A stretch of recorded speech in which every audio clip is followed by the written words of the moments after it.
Қазіргі қоғамда қаншама адамдар осы дуаның салдарынан отбасылары, жанұялары ортасына түсіп жатады. Жалпы дуа дегеніміз не? Мистикалық адамның ішкі жан дүниесін сылып түсіру. Осы дуаның салдарынан көптеген азаматтар, азаматшалар жаңағы опа шегуде, қаншама отбасылар, жанұялар ажырасып кетіп жатады. Мысалға айтатын болсақ, оның бірнеше түрлері бар.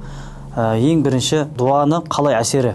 Ең бірінші түрі адамдар эмоционал түрде ішкілей соққы алу. Екінші түрі сол дуадан қалай қайтарылу керек, және болмаса әсері қалай. Бірінші соққы алған кезде адам түрлі ұйқыдан, ұйқысыздықтан және де психикалық адами ауытқудан ішкі энергиясын сыртқа шығарып ашушаң болып келеді. Көптеген үшінші жағдайы бар. Ол үшінші жағдайы сол дуадан қалай құтылу.